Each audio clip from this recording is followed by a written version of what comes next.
Now, speaking of campaigns and elections, we know that elections, especially for presidency, usually really come with a lot of promises, written documents and off-card promises. Of course, the most trending this time around is President Yoweri Museveni's promise of free vocational education and Robert Chagulanyi's promise to pay every police person 1 million shillings. So to speak to us about some of the promises in these manifestos, do they appeal to us? We have the recently elected chairperson of the National Youth Council, Jacob Eyeru, and Ms. Allana Kembabazi, the program manager, Right to Health at the Initiative for Social and Economic Rights. This morning, ladies and gentlemen watching us this Thursday, welcome gentlemen and lady to Morning at NTV. Thank you. Thank you. It's good to be here. Yes, we are delighted to have you on this morning show just to pick your thoughts on the latest manifestos. I just want to start with the lady, like they always say, ladies first. I hope that's okay with you. That's okay. You've probably listened to the different manifestos. NUP manifesto. You've listened to the NRA Manifesto. Right. You've also listened to some of the things that John Katumba is promising this country. What are some of your thoughts on that? So I think that to start this discussion, we need to look at the state of the nation. We cannot speak about Uganda like it has been, and I think COVID was this sort of eye-opener. We've known there is inequality, but it really exposed it. People are really struggling to get food. Some people have become, wealthy from COVID. We've seen a health system that is struggling. We've known it has been struggling, but for the poor, now we have seen it struggle as a whole. We've questioned our education system and how it should function in light of this. And so I think these manifestos as a whole, we don't want more of the same. Now, we've seen people just really saying the state should have our back. We should have social protection at minimum, right? And when we look at these manifestos, we look at it that way. And I'll start with the NRA Manifesto. I was joking, and my dad, who is much older, yesterday was telling me, I hope this NRA Manifesto is not starting 1986, because he was that generation strong supporter. And he said, we need to know where we are now, right? And what have you done in the last 5 years? And I think the NRA Manifesto, it almost seems like a policy, almost a regurgitation of policy documents. So from my perspective, from someone who is really, and an organization, maybe I'll say a bit about ISA, the Initiative for Social and Economic Rights works to advance socio-economic rights, particularly for the vulnerable. So for those of us who are looking at how does the most vulnerable person in Uganda really benefit, and how do elections enable them to have better service delivery, these manifestos still have, I think, a long way to go. The NRA Manifesto, like I said, will say a lot of the things. It will say we've improved access to education, UPE. Well, you did, and now you're saying you will continue to do so, but are you addressing the issues that we're seeing there? The issues where poor students are not able to access these UPE, USC schools because of other fees that are put on. And the reason why those other fees are put on is because the amount you're giving in capitation grants is not sufficient. You have not assessed that, right? Yes.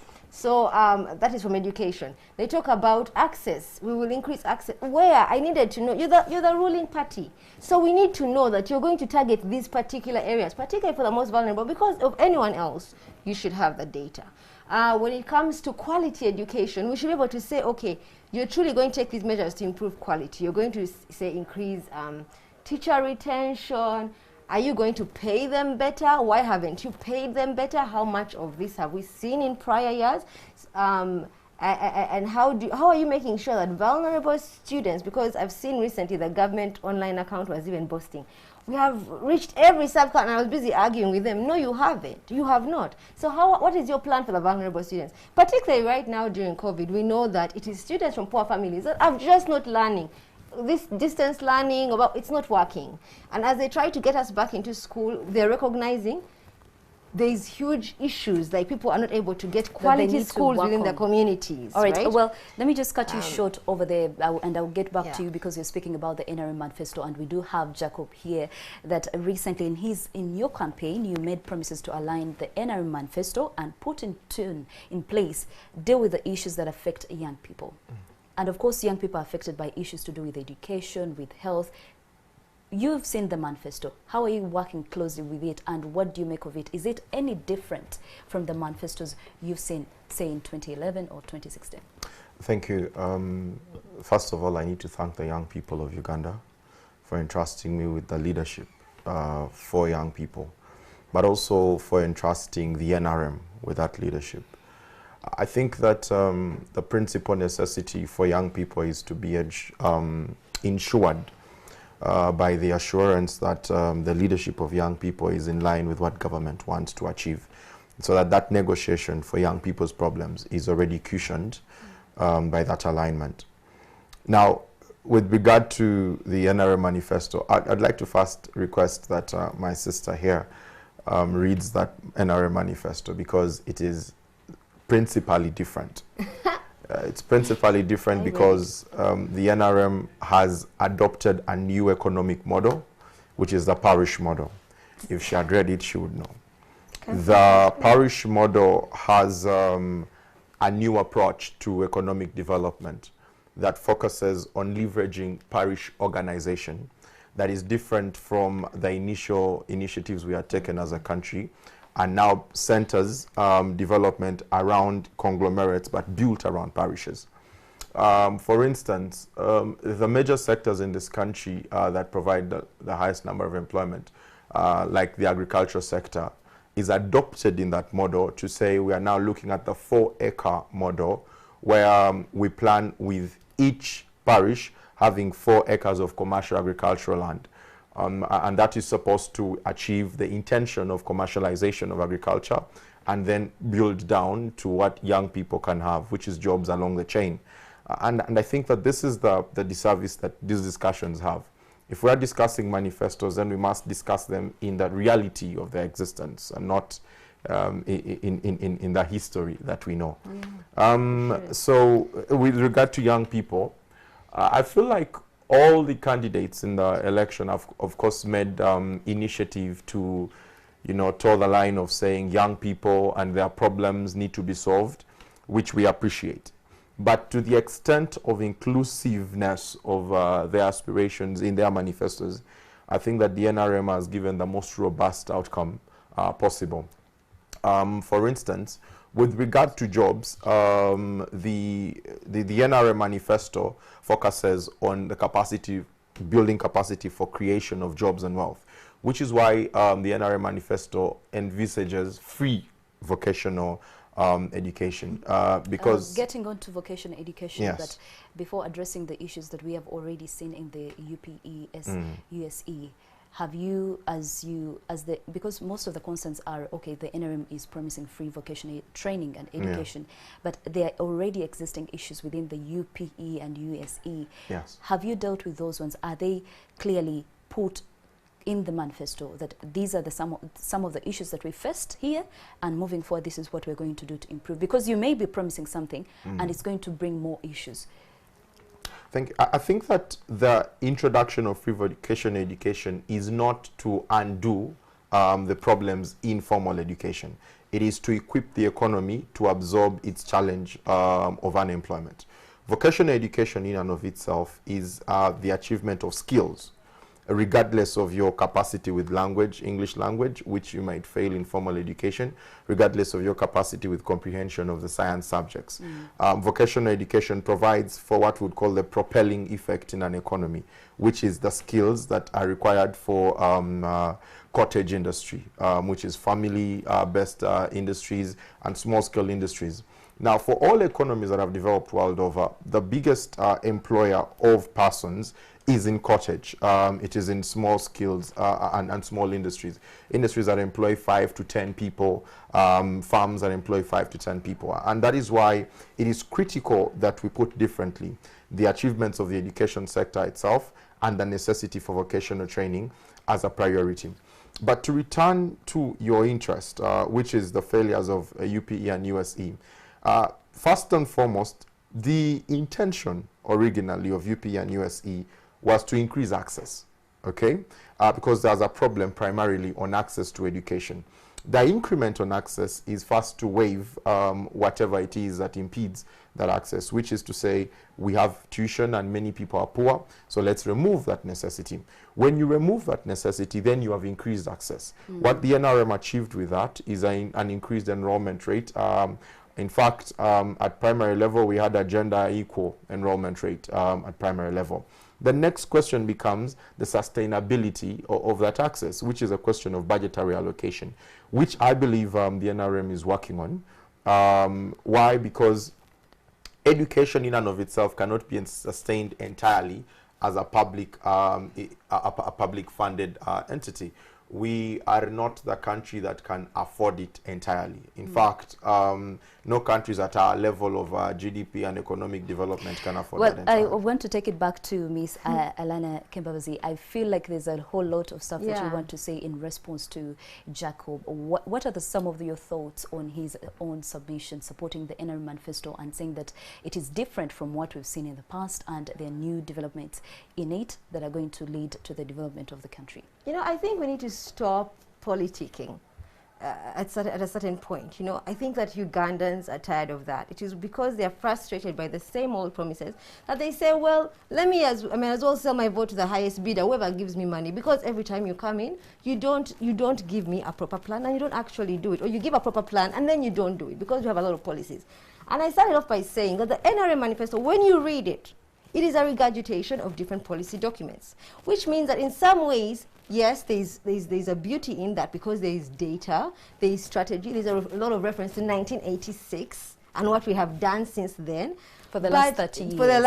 For the last 30 years. But we need to know the last 5 years, you are supposed to achieve this, you've achieved that, you haven't. We need to have that assessment because elections are a cyclical process. We're not supposed to be assessing you for that. No, it's supposed to be now. You say this in the next 5 years. If you haven't delivered, go. We've seen America, Trump out. You know, that is what is supposed to be happening as an accountability mechanism. And when I get back to education, you can talk about vocational education, which is there.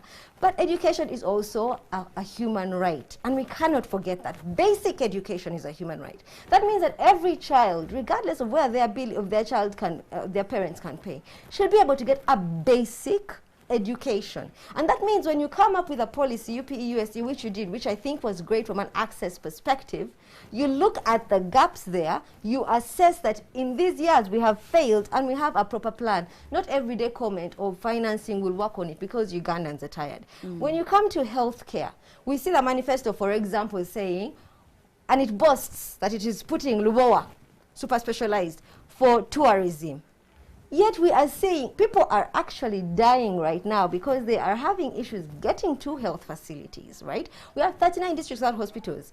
It talks about a few districts here, a few districts here. I want you to be able to say, okay, in the island areas, for example, we have known they're the most vulnerable. We are going to do this. Yes, we have improved on access in healthcare, and these are the gaps, like a real plan, because you see you're the ruling party. Unlike others who come in with aspirate, you are the ruling party. We have seen you. So we need to know your plan for actually addressing these gaps in a way that is specific for the most vulnerable. Because you can come on and they do go ahead and they'll talk about, you know, because it's all about securing the future. Job creation, I should actually read them out here, some of the key priorities in this manifesto to sort of anchor this discussion. But as they talk about all of the things that they're going to do to secure your future, we have to think about how does the most vulnerable person you know, how do they benefit? It means that you look at things like social protection. You move beyond saying SAGE and so forth, and you say, what is a holistic mode of social protection? Like I said, there should have been an awakening with COVID.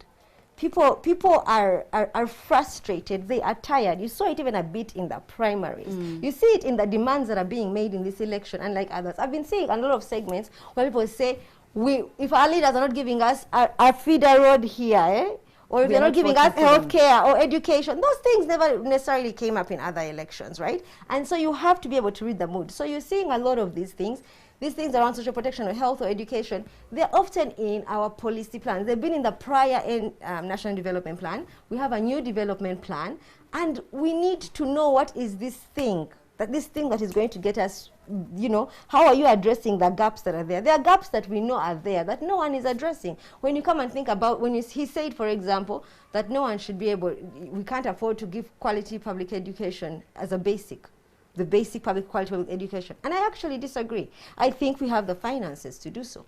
I think we have to address the pervasive corruption, and we have to do so by actually tackling things like illicit financial flows. If the NRM had said we are going to tackle illicit financial flows, where you know for a fact that there are different ways, both legal and illegal, that money is leaving this country through leakages, tax exemptions that are problematic. Like if it had actually gone bit by bit, instead of hearing the same sort of very similar rhetoric, that would be an issue. But what I do credit NRM for, I think, is recognizing that there should be investment in public education and public health. Because we've seen a trend, a worrying trend around privatization and saying we're going to leave it to the market. And I think that you see this balance where they are still saying we are going to do that. Well, and I want to switch to NUP, but okay. I sort of feel that we're concentrating a lot on the NRM party, maybe because we have a representative here, but we know that we have 11 candidates, and that is actually, I want to pick your thoughts, you, Allana, and also Jack. We have 11 candidates. I think the most congested ballot paper that we're going to see come 2021, and we have the youngest presidential candidate that we've ever seen. What does this mean for both of you? Does it come off as this shows that we are living in a democratic country? What does this mean to you, Allana and Jacob? I'll start with you, Allana. I think that, and I will at some point get into the NRA Manifesto, because I think I also have a critique of it here and there. But looking at sort of what is there, I think, first of all, maybe the diversity in candidates shows people do really want to take up leadership positions. To take up leadership, but I think there's a lot of dissatisfaction in the country. I do think that at some point we are going to see this sort of converging, and the candidates will likely reduce, right? But I think it comes and stems from the fact that so many Ugandans feel left behind. They do not see themselves represented in this state that is moving towards middle income status, right? Because of things like inequality and poverty and high unemployment and lack of basics like health and education. And so there's, I think, a lot of dissatisfaction. That is one thing I'll take from that. I do think that I'm yet to see from all the candidates, right, what I'd hoped to see by now, which is a real focus on people, right? And where they are. And NUP says, for example, that their theme of their manifesto is people-centered governance, and they've made some strong statements. We will pay the healthcare workers better. NRM has also said that. I think FTC is saying that. We will, you know, policemen, and we will invest in education and health, which are really great. And we're seeing this, by the way, this focus on investment, health, and education is cutting across almost all the candidates. Yes. But the devil is in the details, right? And that is what I'm saying, that for a number of them whom we have not seen manifestos from, you're left to judge based off their speeches, but those are speeches. You know, we say many things here. We need a proper plan. And I think that when ISA held a conference about 2 months ago, and a lot of what people said was we need like service delivery, you know, things like social protection, things like actually making sure there's inclusive growth that works for all, including employment at a livable wage. You can say you're improving employment, like what NRM is saying, without a minimum wage, without thinking about a livable wage, and it still falls short. So a lot of Ugandans are saying they do need this, and I do not know that the candidates right now are giving us enough detail at this point. They are all saying that because they're reading the mood. But we need to know, like I said, and the reason why, for example, I started this discussion in NRM, like I said, it was the ruling party. And so we expect a lot more from them, right? If I could just, for example, just give a few examples on people power, or, well, let's call it NUP. NUP's manifesto, because NUP is the party now. When it comes to, for example, health, they will say, yes, we've seen these failures in health, maternal health. It's one of the, health is a huge part of their agenda, particularly maternal health, right? But somewhere in there they say, well, we also want to invest in these private, not-for-profit hospitals. And then you begin to say, okay, I want to hear all the candidates, for example, say, whatever happens, we're going to make sure we have a strong public health system, because COVID showed us without a strong public health system, we're all collectively screwed. And so you do want to see them make that leap to see them say, you know, and I do like, in some ways, for example, Noop says, we will get the money. And they say, how do we say we'll get the money? We will look at some of these wasteful expenditures.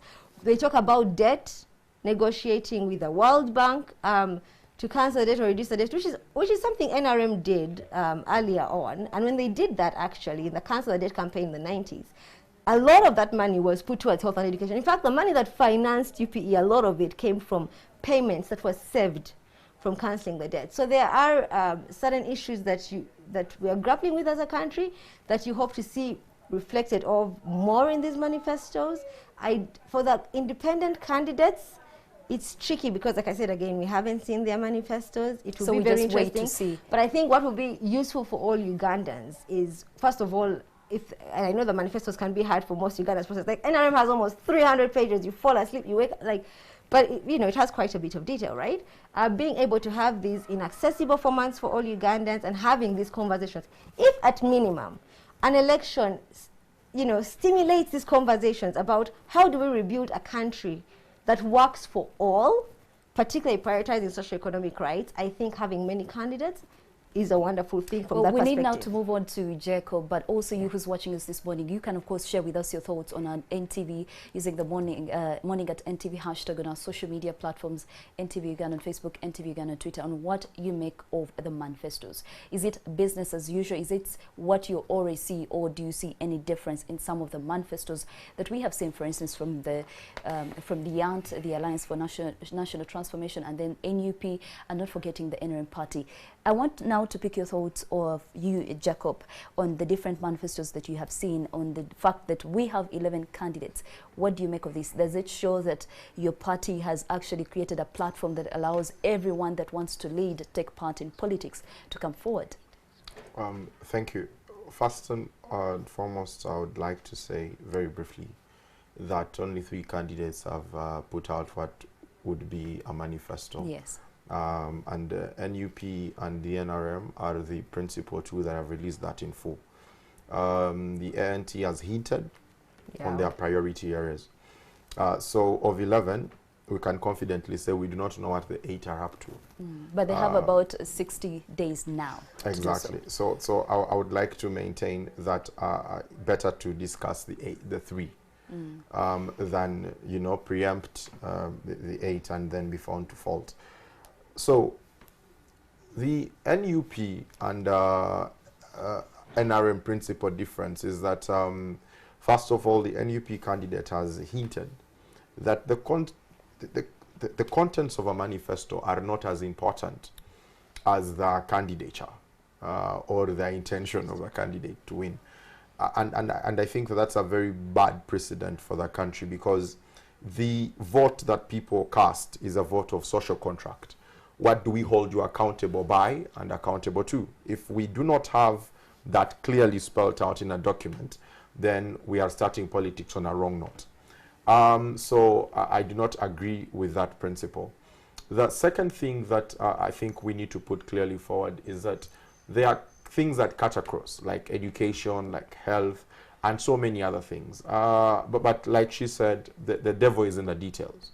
While the NRM is talking about access to quality education, NUP is leveraging the failures of the current challenges that the NRM faces. Of course, with common knowledge, that should be the trend, because NRM has been in power for quite a while. But the NUP manifesto, for instance, envisages addressing the dropout rate of girls and boys by providing free sanitary towels as a remedy. So in such a manifesto, I wonder how the boy child will keep in school because girls have received free sanitary towels. But even for the girl child, the correlation between that reception and addressing the entirety of the dropout rate does not materialize entirely. So that is one problem. When we talk about the biggest necessities and the biggest challenges in the country, one to include the lack of jobs for young people. The NUP's standard is one to deal with illicit tax waivers. First, the problem is in calling tax waivers illicit because they are provided for by law, so they cannot be illegal. But like she says here, there's so much money that goes out of this country that we need to address. The thing is, if we have something that we call illegal and illicit. We have not traced it. The quantifying of that amount, we do not know whether we're talking about 1 billion, 200 billion, and even what is recoverable from that amount. Like when the Panama Papers leaked and all these papers leaked, the recovery of that money has not been true for every country. So the basis of planning for a country cannot be on money that you do not see.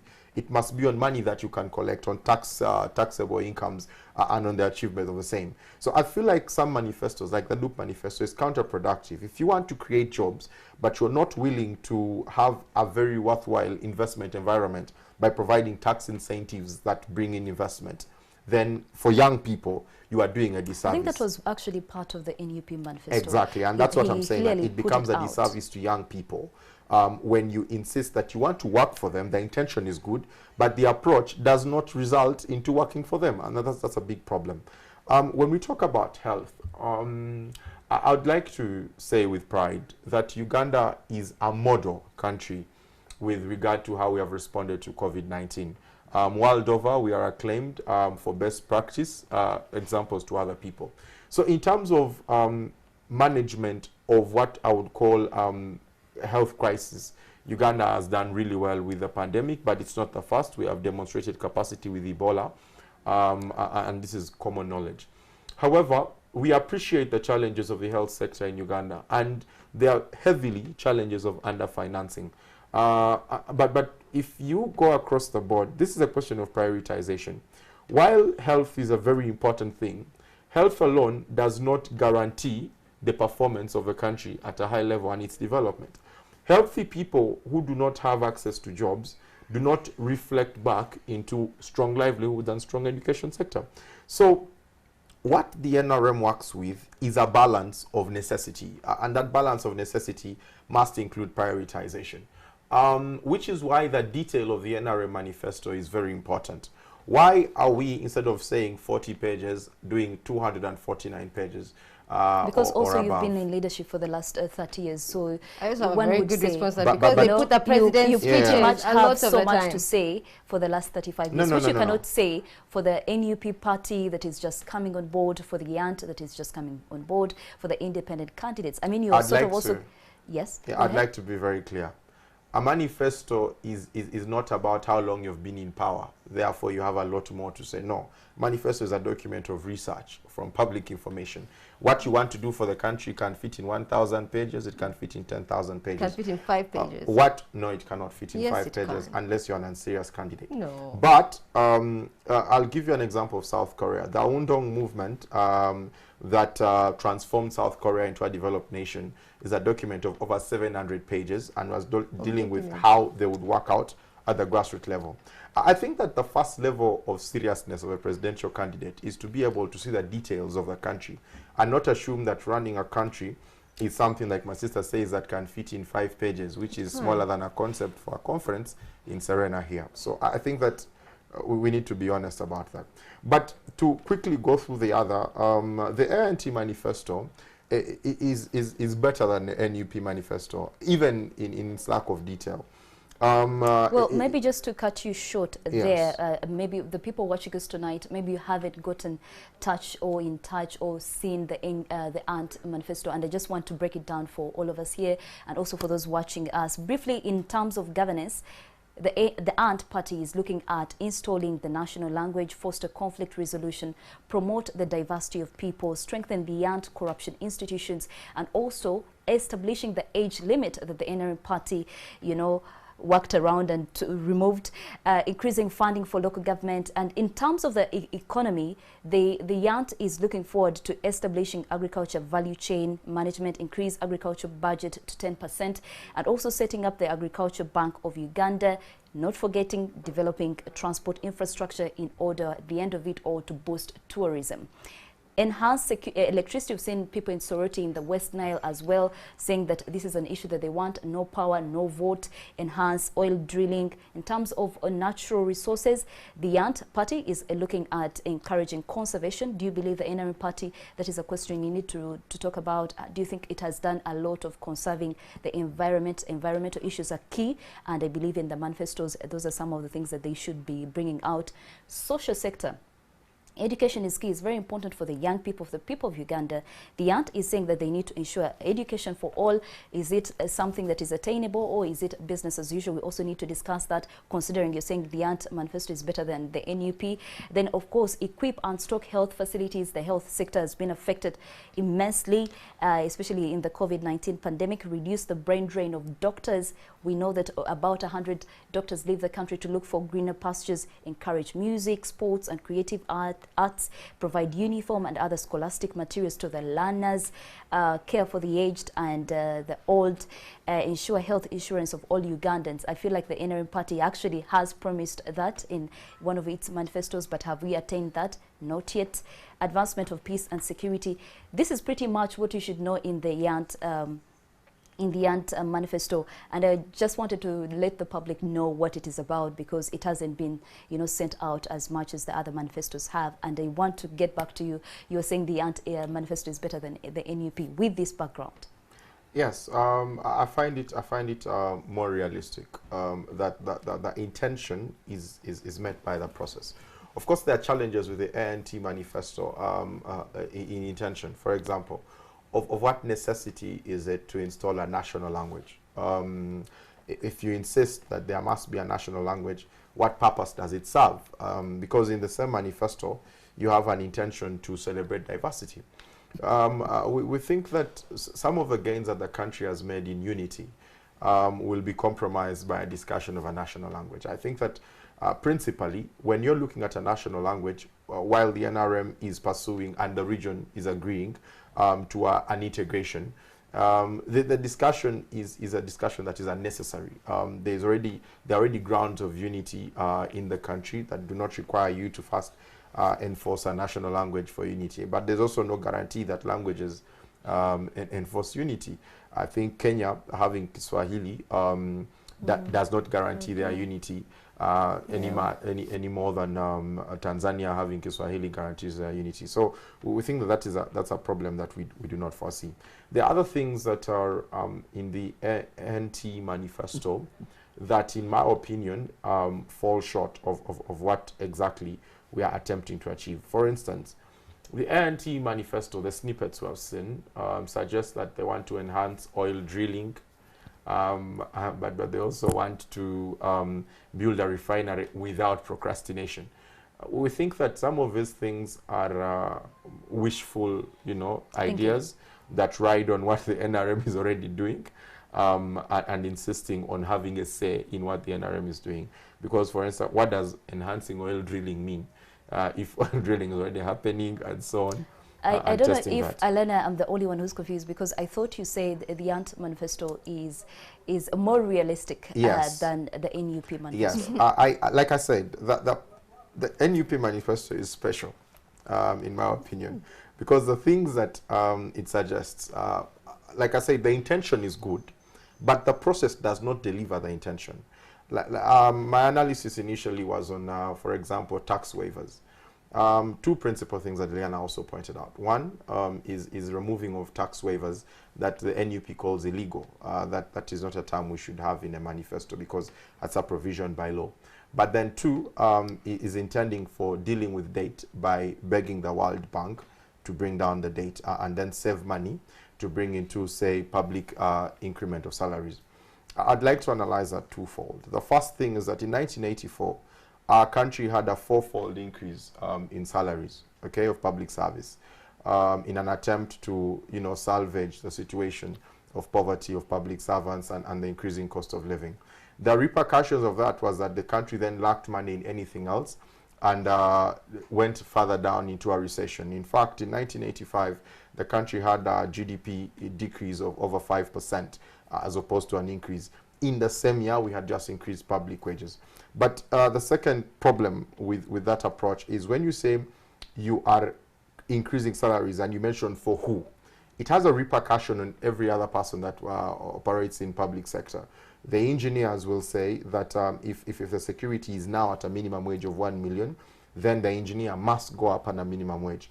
This conversation of minimum wage and particular ratings is not sustainable for an economy that is very informal. Why? Because the idea generally is that unless you have a good number of people that are on a wage bill that is formalized.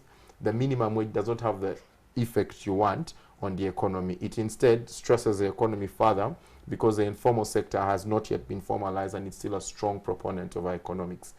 So that's why I'm saying that the ANT in principle has a better version of vision for this country. So my discussion is largely ANT versus NRM, because I see that is where we have good discussion. The only manifesto that talks about the view of the future in terms of strategic security and economic development is the NRA Manifesto. The NRM has in its 5-point program brought out achieving economic and political integration. Now, first and foremost, for whoever thinks that the NRM is only about keeping a hold of power and President Museveni, that point alone would, neglect that thought. Because in political integration, so to speak, the president of Uganda loses his entire grip on Uganda, and Uganda becomes a property of a bigger idea and a bigger people, which is the East African people. If you do not have that view of the African people and of their livelihood, the Ugandan market alone cannot provide all the jobs Uganda needs, but even the investment environment locally in terms of raising venture capital in 2016, the NRM party promised to create about 1 million jobs. Yes. How have we done so far? Okay, I think that first we can look at how many industrial parks have come through since 2016. Why? Because the creation of jobs are not a public sector reserve. The private sector enables. Because I think if you come forward and you say you're going to promise 1 million jobs, yes, then at the end of the next 5 years, you should be able to say, we promised this in 2016. Yes. And so far, from our analysis, we've been able to create 1 million jobs or less or even more. And these are the gaps and the nature of those jobs. Yes. You cannot, if you, 1 million job, I could be hiring you to be a, sort of a porter at a particular site. And how much are you earning? And then COVID hits and they say, oh, you should have saved. We want to give you money, Okay, Jacob, carry on. Let me explain that. I love my sister's views. In Taiwan and China, most of the world's biggest producers put companies there to produce so they can sell to the world market, whether it's Apple, whether it's Sony, and so on. Why? Because the price of labor there is really cheap. And that price being really cheap enables everyone to produce at a small rate and the economy burgeons. What we are talking about is, first of all, employment, because there's the total lack of employment for many people, largely because of also the demand of jobs being very high. The population is very young, and so the people that come in cannot be met at the same rate with the investment necessary to employ all of them. So the first thing is, do we actually even have jobs, which is a creation that we think is a discussion we need to have. When you have someone earning nothing, the first instance of action is to say, let's first deal with them earning something, which is why I'm saying that from 2016 to 2021, the NRM has achieved the creation of very many industrial parks. We're talking about Matuga, we're talking about the Lianjun one, we're talking about the Mbale Industrial Park. These industrial parks are not products of omission. They are products of commission, intended policy, and achievable policy environments, which is why I'm saying that things like tax incentives. Give us the results, though. Exactly. So, for the ordinary Ugandan, is it possible for an industrial park to have industries and no jobs? No. Let us talk about it in concrete terms for the ordinary Ugandan. So, what is concrete terms? Which is saying that we have created these many jobs. And again, like I keep getting back to it, the nature of these jobs. If you're going to say you're going to give a tax exemption to set up something, at minimum, what is the threshold, like what is the minimum level, how are you structuring this company to make just to bring us back on the drawing board. I could respond to her first. Okay, I have a lot of things to respond to him, but I'm worried to derail our conversation. On the like she said, how are we structuring the companies to ensure that you provide Ugandans decent jobs? I think the decent work, the right decent work. Thank you. 2 policies have come through. Yes. The first is the Buy Uganda, Build Uganda policy, which ensures that Uganda itself is achieving from the setting up of industries that the rounding of money, that the movement of money sticks with the economy. But the second thing I'll tell her is a very plain truth, that there is a policy on employment levels in these industries, that how much of this must be Ugandan, how much cannot be Ugandan, and is permissible by law. And I think that this should be an honest discussion, because we are achieving industrialization for Ugandans. In any case, if the industries are set up in Uganda, the returns on investment, whether there is a drain of capital and so on, there is a Ugandan employed. And this is a principle I'm telling her. All right, you Jacob, cannot have a job where thank there you is so none. much for your submissions. Thank And Allana, I do want to, of course, I want us to go to Ali Mivley, who is in the NUP camp, just to update us on what is happening and where they are. But Allana, when I come back to you, I would like to hear your thoughts on NUP Manifesto and the ANT, because we've tackled the Nra Manifestos a lot. Well, good morning, Ali. How are you doing today, and what is the latest in the NUP camp? Yes, a very good morning to you, Sandra, Shinoyo, and right now we're coming to you live from Oyam district, and to be precise, we're here at Minakul as we're heading to the first venue of today's campaigns for the National Unity Platform flag bearer Robert Chagulanyi. And today, according to today's program, as stipulated by the Electoral Commission, we shall be starting from Oyam district and then move around to Apak, and we shall be completing our journey for today, the campaigns in Nra district, where he will be having his last rally. Yesterday, following the running battles between the police and the supporters of the National Unity Platform, Robert Chagulanyi was escorted out of Gulu town, and at the moment we've been told that he actually slept around Camden Corner, where he'll be setting off and visiting several areas in search of votes that he wants people to trust him for the topmost office in the country, that's the presidency of the Republic of Uganda. And yesterday's message was all about working on improving the livelihood of the people of northern Uganda. For starters, you know, northern Uganda was affected by the LRA, and there were major concerns from the residents, whereby even after a decade, after the insurgency over the LRA, people are still facing several challenges, and a key of these was the poor road network. I witnessed that myself in Padel district, where the roads were kind of poor. If you compare Padel district and Gulu, because Gulu has a better road network. For sure, if you look at the roads in Gulu district, they're actually very, very good. But if you look at Padel, that was a major concern there. And also, the mothers in northern Uganda also had a concern of increasing maternal mortality, which they say if they are to vote for any presidential candidate, then that means they need to, that presidential candidate needs to look into that issue of improving their health. So as to reduce the number of mothers that die daily. But again, as I earlier told you, we're moving to Oyam district, in which we've already reached here, but the actual venue, that's where we're heading to, and we're going to be linking up with the team so as to see the key message for today and how it will go. Yesterday it was running battles in Gulu district, police and the supporters of the National Unity Platform, and let's hope that maybe today the Lango sub-region will be more peaceful, and the issue is solved. But again, Sandra, just hinting on the issue of processions, because remember the Electoral Commission said no processions, but yesterday I told you it's very difficult to control these processions. Right now you can see some of the people, the camera can't zoom where they are, but you can actually see some people already waiting for the presidential candidate. So what does it mean? How is the police going to handle this? And the threat of COVID-19, we're yet to tell. All right, thank you so much, Ali. I am just curious to find out what Bobby Wine is promising the people of Oyam, considering you're in that area, or even yesterday, on working on improving the livelihood of the people there.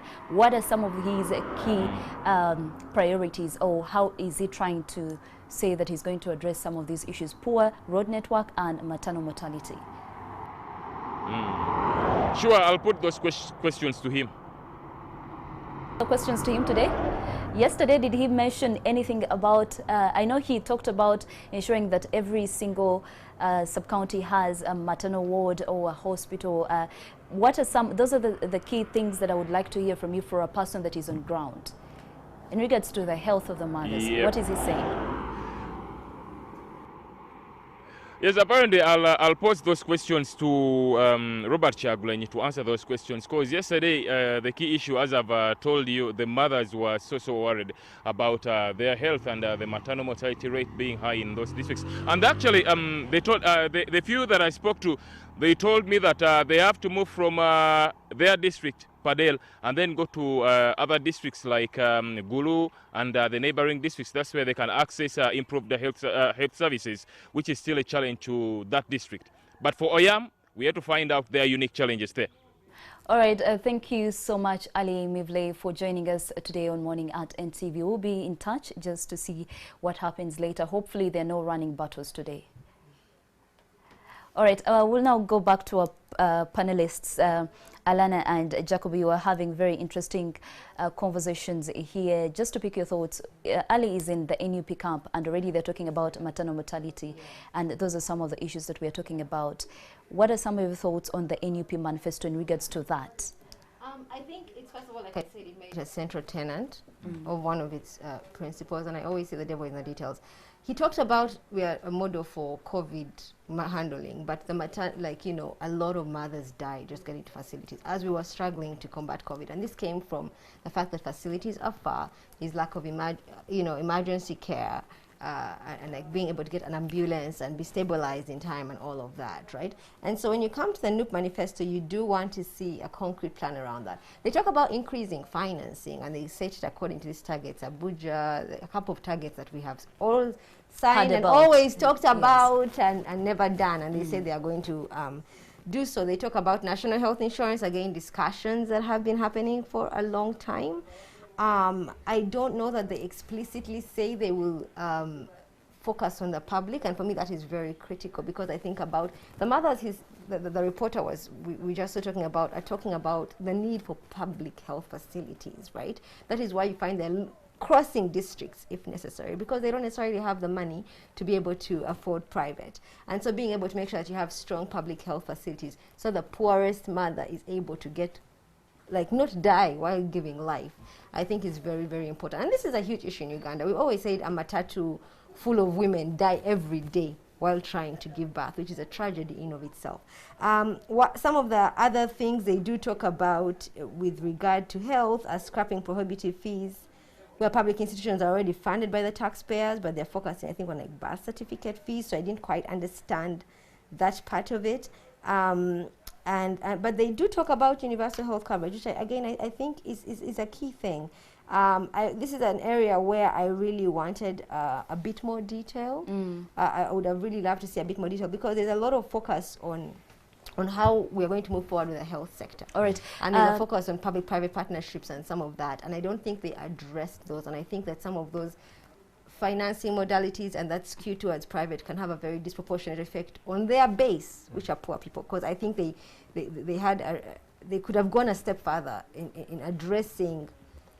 Everyone will say we want health care, but how you're financing it, is it, and how the government is regulating and playing its stewardship role to make sure that the poor mother is not detrimentally affected and failing to access health care. We'll stick with the NUP. Yesterday, Bobby Wine said that they're working towards creating 5 million jobs. Okay. And that is a difference of the 1 million jobs that the NRM party that Jacob comes from had promised in 2016. Is 5 million jobs attainable, or are we also just lying to Ugandans to excite them? Sometimes people are focusing on the number of jobs a lot of the time and saying this is the target. I do think that we've seen, and I like, in the Nra Manifesto, and I want to just go back a bit because they give a bit of the history from like the way back, from like the start of the state, and sort of what the focus of the state was, which was really on huge focus on public services when we had just started on creating jobs, right? And on people like my father's generation knowing that once you finish school, there will be a job for you, which a lot of Ugandans do not see. So I do see the temptation for everyone to throw numbers about jobs. And we can get into sort of the feasibility and the calculation and all of that. But like I keep getting back to all of you, for me, I'm interested in the quality of the jobs as well, because I think that we have to avoid a mentality where we just, just everyone get a job, and people are not able to live in dignity. And so that is where I'm coming from. But I also do think that, again, that's when you really have to think about sort of the financing, one, in terms of increasing the resource envelope, but two, in curbing wasteful expenditure, and three, in the environment you are going to be creating. But finally, when it comes to the issue of jobs, you know, human capital and skills development is very critical. So how you are ensuring, because this is, again, 5 years, how you're fixing those gaps in the education system is really critical. And I do think that their plan around education is great. It's, of course, critiquing a lot of the failures of the current government's plan on education, but I do think that at least they are articulating and saying, we want to see, you know, sort of a quality public education come up in so many ways. And at the tertiary level, and in terms of skills training and all of that, you know, there are certain things where, like I said, I would want to see a bit more detail.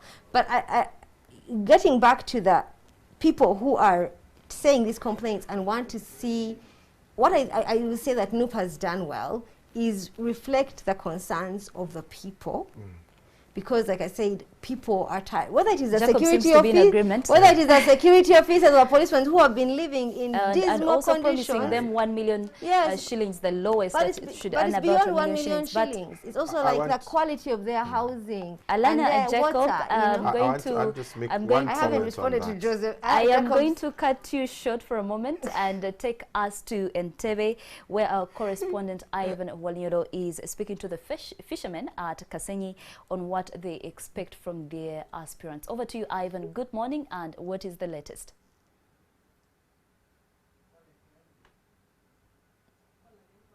Ivan, good morning. What is the latest in NTV?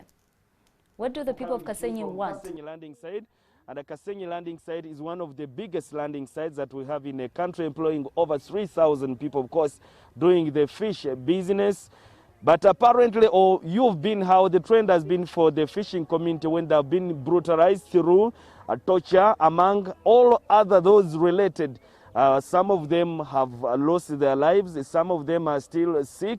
But we want to understand, when we get to campaigns in such a period, what do the fishermen expect to listen from the aspirants? Which message do they have to listen from the aspirants? It's a fresh morning here in Kasenyi, and every fisherman has come out to look for means of survival. If my camera person can show you in the back, that's the biggest landing site we have among those, of course, in the country, and doing different fish business. It's a hub for fish, whether fried, whether fresh, or anything in that direction. But of course, I want to seek a voice from these people. What do they have? What do they expect the aspirants to talk about when they win their vote in the area? Mukuru kwaniriza ku morning at NTV. Nze amanya gange mpitibwa Mubiru Isma. Yes, Mubiru Isma. Ansinzidde wano Kasenyi. Yes, sebo. Oye yesimbyewo kiki kye mwagala abeere ng'ateeka keesira bw'aba wakujja nga awenja akalulu mu bitundu by'e Kasenyi? Ekisookera ddala bw'abazze eno mu kitundu kyaffe twetaaga atuyambeko ffe nga abavubi abalina kapito waffe amala, abalina amaato gaffe gonna gasaanyiziddwawo, ate nga mu kusaanyizibwamu abantu ab'olubatu be bakifunamu. Naffe tubale tusaba gavumenti oba omukulembeze yenna yenna ajja oba tusazeewo okwekolamu bibiina asobole okutuyambira awo, agambe nti gurupu bweti njiwadde entandikwa bweti, tusobole tuleme kulemererwa, kubanga omuvubi ye muntu asobola okukuumika ate ye muntu atasobola kukuumika atya. Kiringa omuntu nga muyala tosobola mukuumira mu nnyumba, asobola okuvaayo okukola ekintu kyonna okulabika ng'afuna ekyokukola ki ekyokulya. Ng'abavubi muzze mukubibwa ne mukwatibwa, amato gammwe bagokyeza, naye akaseera ak'okusalawo mu kulonda. Kiki kye mutunuulidde oyo omuntu agenda okujja ng'asaba kalulu nti ekisanja kino ekiddako namwe mulina otunuulirwamu? Nga bwe bagamba gavumenti yali erina ekiteeso kyereese nti oba tusobola okuwumulamu emyezi 3 mu mwaka, batute emyezi egiddako tukole ki? Tukole nga Tanzania bw'ekikola. Naffe kintu kyekimu kye tuba tukola ki? Kye tusaba. Naye tuli bubi nnyo, twalekebwa emabega gavumenti. Omuntu n'ogera n'oleeta ebyennyanja n'oleeta kiro kale nga 2, gavumenti ne bakulaga nti ogulibwa siringi 670, naye ng'ate eri waggulu ekyennyanja kibako ki? ku bbeeyi ne buno bwennyininyini obutimba buno bulaawe batukubira emiggo bwennyininyini gavumenti ebufunako omusolo so lwaki singa egamba nti oba tebukifunamu lwaki tebuziyiza ddala kukola ki kujja ereeta ne batuguza ate mu kutuguza bennyininyini abali mu buyinza ate be babituguza bamala okubituguza ate ne batukwata muze mulajjana nti abasirikale babakuba emigo nti nabo kati bayingira mu kuvuba nabo bennyini bavuba eddoboozi lyamwe mwe mulowooza libadde lituuka gye mubadde mwagala lituuke eddoboozi lyaffe terisobola tuuka lwa nsonga omuntu bw'aba alina omugaati gwalya tasobola kukkiriza gwe ogutuukeko wabula tulina kuyambibwa mukulembeze yenna anaabazze oba President Museveni yazzeeko atuyambe oba Bobi Wine yazzeeko atuyambe oba ani anasobola okujja atuyambe naffe tufiibweko ng'abantu naye tulekeddwa nnyo emabega tukubwa ennyanja efuuse y'abantu balubatu ne bw'ogenda bw'oti eri ewasaidi eri owa Gilbert kati balinga abasalamu poloti buli omu alundirayo ebyennyanja tokkirizibwa kuvubaayo naye ng'ennyanja yaffenna nga bannayuganda tusaana tugiganyulwemu era omukulembeze ye najja atunule mu kintu ekyo alabe embeera gye tulimu ngaffe abavubi kino bwe njogera ku bavubi soogera ku muvubi wa Kasenyi yekka njogera ku muvubi yena yena munnayuganda avubira ku Lake Victoria ku Nairo buli wamu kati bwogerageranyanga mu mazzi amawanvu eyo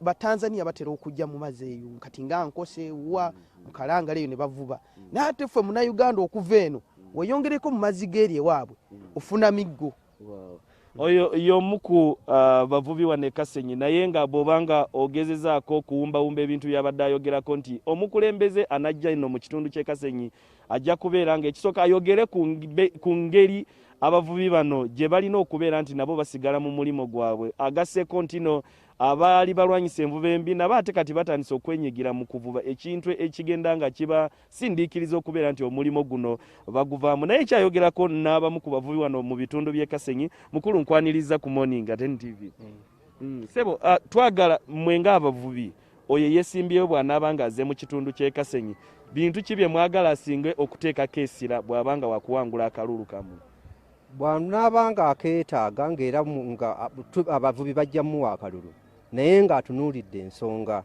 abavubi atunuulire nnyo mufunampola ku nnyanja wano ayisiddwa bubi nnyo naddala ku sayidi y'abavubuka omuvubuka envuba gy'asinga okutegeera ku nnyanja wano naddala ku mwalo gw'e Kasenyi oba olubalama lwonna emyalo egisinga obungi nvuba y'amalobo okulwanyisa envuba embi bwe kwatuuka ku muvubuka avuba amalobo oyo yaviiramu ddala ate ng'omuvubuka oyo w'amalobo yali mu myaka gya muvubuka avuba booda emyaka egyo emizibu kaakati egiriwo kaakati ku mulembe guno naye bali bubi nnyo naye mwe nga abavubi muze muyisibwa bubi ne mukubibwa amato gammwe ne bagokya eddoboozi mubadde mugezezaako liweereza eri ab'obuyinza mulowooza libadde lituuka nga bano bajja okubasaba akalulu kiki ekyo kye mwagala kati nti kye baba batandikirako olwo babawangula emitima okuwaayo obululu bwammwe eddoboozi ly'omuvubi erituuka eri abakulembeze ly'eddoboozi ly'abagagga ab'obutimba ab'essente empitirivu naye eri ono omuvubuka avuba amalobo ow'essente ntono bano bansobola kunoonya $3 million ntandika okuvuba terituuka.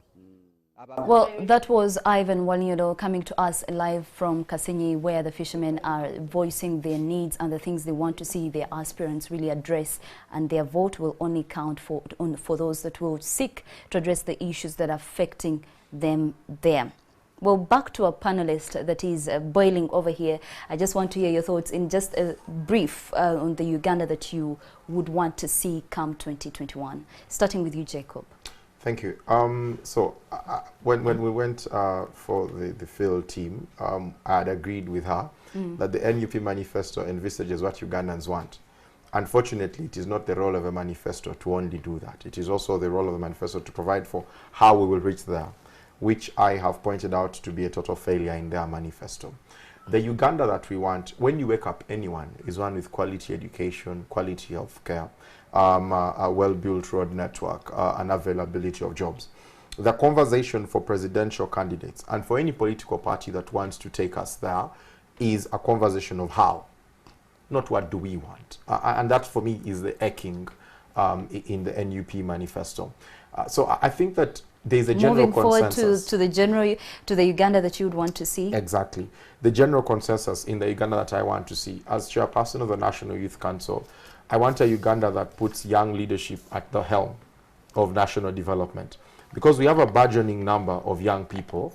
I think when you say that, that would ideally mean that the current president is not doing that. Is that what you're saying? No, I'm not saying that. I am saying that young leadership in terms of the things that we need to achieve as an economy. In terms of business, I want to see more young people inspired to do business because business anywhere in the world has offered more jobs than public sector ever will in eternity. So I think that those are the things that we want to see. I want to close with the necessity of what we are doing as a country in 5 years. In the next 5 years, the country's conversation cannot be about which problems we have, because these are problems that are across the board in all developing countries and third world countries. And I insist on that because to neglect them to only Uganda is not to be visionary and not to understand how international economics and dynamics play out.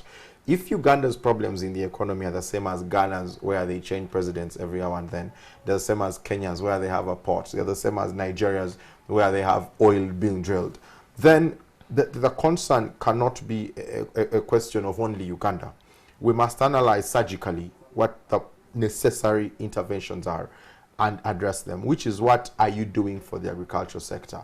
What are you doing to improve job availability in the service sector? What are you doing for easier access to education, and that education being sustainably good and competitive world over? We do hope you get to see that Uganda that you want. Over to you, Allana. What Uganda would you love to see? And I started off this discussion by saying that we need to look at the state of the nation. And I think Ugandans want a changed nation. I said it in May when we came here for the State of the Nation address, to say that a country that works for them, a country where there is inclusive growth, a country where you feel, I am Ugandan because the state works for me, it is safeguarding my rights, and there is human dignity. And I think service delivery has come through very strongly. And I hope that as voters are out there, they're thinking about the extent to which you are you make sure you're not prioritizing short-term patronage over long-term service delivery. And this means that you have to look at, first of all, how they diagnose the problem. It's not enough to say we'll just give healthcare and education. Will it go to the most vulnerable? Will they invest in strong public services, because those reach the poorest and those are the hard to reach? And when you come into things like resources and so forth, are you making sure that the burden of financing this is not again left to the poorest through things like value-added tax, but it's actually targeting the illicit financial flows that go throughout this country?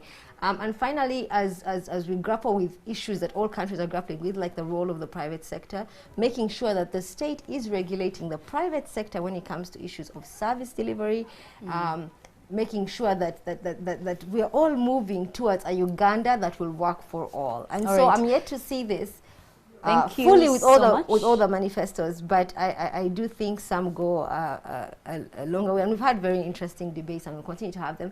But I just call upon all citizens to actually demand. I love the views you are showing of the different candidates saying what they want. You know, for example, the mothers saying, we're tired of losing. All right, thank you so much, Allana and Jacob, for joining us today on Morning at NTV. And thank you too as well for being part of these conversations. We continue to have them on our social media platforms, so you can continue sending us your thoughts on that and so much more. As we come to the end, I just want to be able to tell you the meaning of our riddle this morning. It was, we asked you to share with us what it was, but I will just give you the answer. But this is what it is: what begins but has no end, and is the ending of all that begins. And the answer is death.